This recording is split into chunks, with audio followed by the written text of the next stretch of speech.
welcome back to my channel. In today's video I am going to be doing a makeup tutorial and a hair tutorial, which is a total rare spot for me. I never do hair tutorials, but I have promised myself that I'm going to start doing a little bit more hair related tutorials, and also promise myself that I'm going to start actually fixing my hair as opposed to just wearing it in like a top knot or just loose waves, which is what I do like 90% of the time, and you guys know that. So the makeup and hair look I'm going to be doing today is going to be very appropriate for a summertime wedding, if you're a bridesmaid, for a summertime function that's going to be outside. Obviously the makeup is just going to be very light and fresh, and then the hair pulled back out of the face because the Lord knows it is very, very hot right now. Summer weddings, they're beautiful, but they're always super hot. In any type of outdoor function, obviously you're going to be exposed to the sun.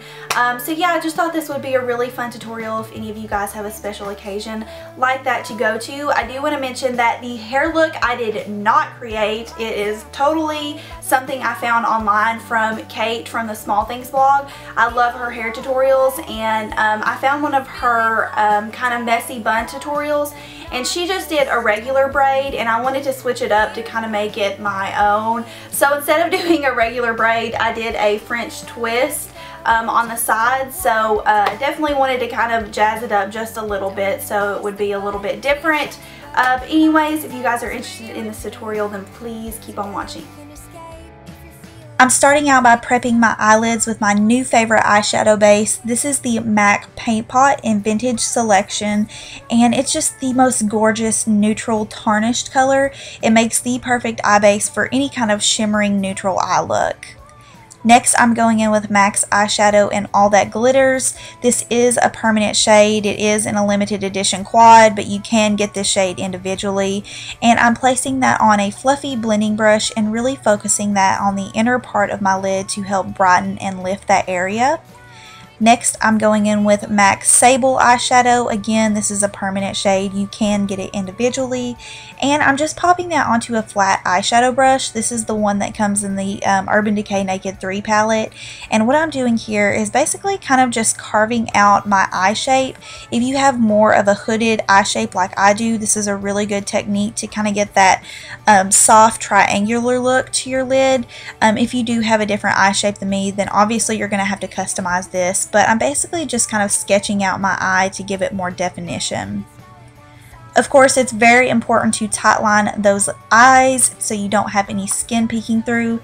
Here I'm taking NYX Eye Kohl in Teddy, and I'm just tightlining my upper lash line and my lower lash line. Then what I'm going to do is just softly create a line on my top lid. I tried to stray away from any blacks for this tutorial because I wanted this to be a very soft, daytime appropriate makeup look. And I'm just drawing as close to my lash line as possible. Then I wanted to create a wing with this brown liner. I know that's not very common with brown eyeliner, but I love doing it, and I think it's very soft and just really elegant. So I'm taking my MAC 208 and I just brushed a little bit of that Teddy Eye Kohl on it, and I'm just softly winging out my eye.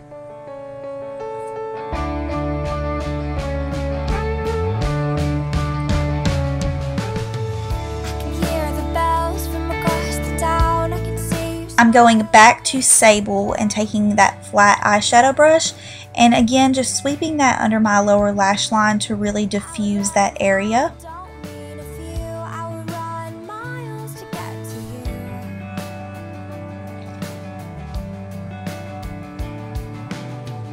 Then I went back and grabbed All That Glitters and popped that right on my inner corner to brighten up the area. Here I'm just adding a few coats of the Maybelline Pumped Up Mascara. I'm using a dark brown color, again kind of staying away from the blacks. I really love this mascara, and using a dark brown just really naturally enhances your lashes without making them look too harsh or too clumpy. I'm going back in with my NYX Angel Veil primer.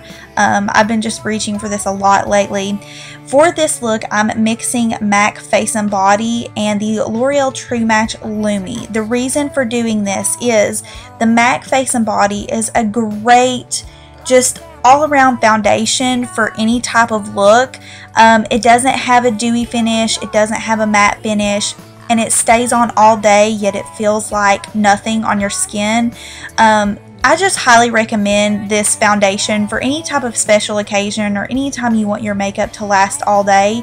It's very sheer when it goes on, almost like a tinted moisturizer, but it's very buildable. You can go back in and build it up to the coverage that you want. Here I just did kind of a medium coverage, and I'm using my beauty blender for this. The reason I mixed the L'Oreal True Match is because the shade I got in the face and body is a little bit light on me right now, so the L'Oreal True Match just kind of warmed that up. And I also wanted more of a luminous finish. You guys know I really like my luminous finish, so if you have the face and body and it works well for you on its own, feel free to use it on its own, but it is a great multi-purpose foundation. Here I'm going in with my trusty NARS Radiant Creamy Concealer, I think is what it's called. Trusty, and I forgot the name. It's the NARS Radiant Creamy Concealer in the shade Custard, and I'm blending that out with a Up and Up foundation brush. Here I'm further highlighting my skin with the MAC Prep and Prime pen. This is in the shade Light Boost, so it has more of that yellow undertone to it. And anytime I'm at like a daytime function or I'm outside, I really want my skin to look very highlighted and glowy, and this pen just kind of adds that extra step. I'm setting everything with my Bare Minerals Summer Bisque as usual, and I'm using that on a setting brush, again by Up and Up, my new favorite brush brand of like all time. I didn't want to do intense contouring, so I just took my lightest bronzer, which is the Skinny Dip by Bare Minerals, and I took that on a bronzing brush, again by Up and Up.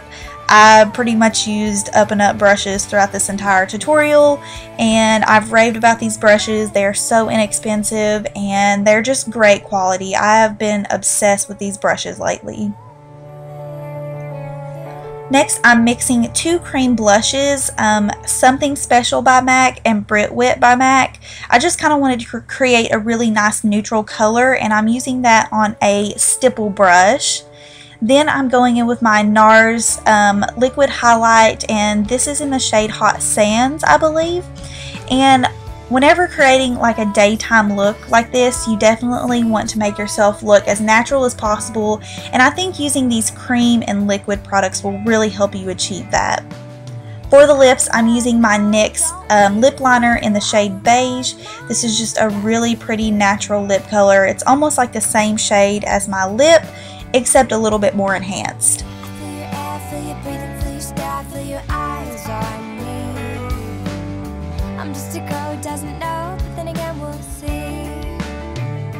Then I'm taking my Too Faced La Creme lipstick in the shade Nude Beach and just topping that off.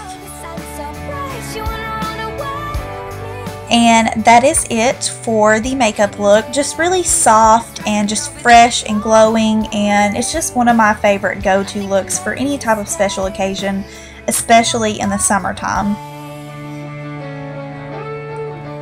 Moving on to the hair tutorial, you want to start out with hair that has texture. This is my natural curl, and what I'm doing is sectioning my hair off. I'm leaving two front sections out of my bun so I can go back in and do a twist with them later. So I'm basically just pulling the remainder of my hair back and tying it with a regular hair tie into kind of a half bun. You know, these buns that you used to do like when you were in high school, when you went to the gym or something. That's basically what you want to do.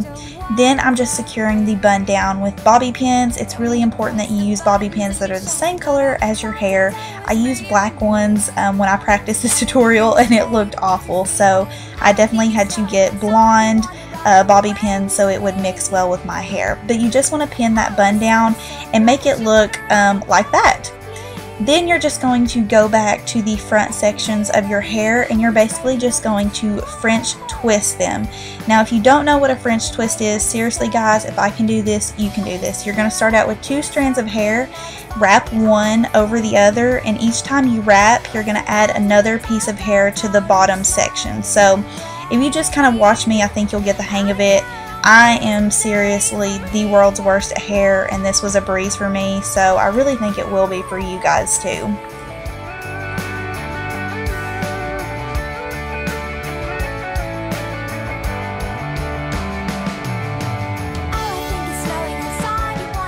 After you're done twisting the hair near your scalp, you're going to want to still continue to do a French twist. It's not going to make a huge difference because the whole reason you're doing a French twist is to make the twist kind of adhere to your scalp a little bit better if you would, or a little bit better than it would if you just did a regular twist. But once you get to the ends of your hair like I'm doing here, you can just twist them usual. You don't have to keep adding hair if you don't have any left. Then you're basically just going to pull that twist back and bobby pin it at the base of your bun. Then you will end up with a twist similar to that, and you're going to do the opposite side the same exact way. If you have short bangs like I do, this is a great way to kind of jazz up your bangs and keep them out of your face, especially during a hot summer day. I'm just in that awkward bang stage right now, and I just don't know what to do with my bangs, and this is just a really good way to just kind of give them like a cute texture and just get them out of your face and make them look like you have actually styled them.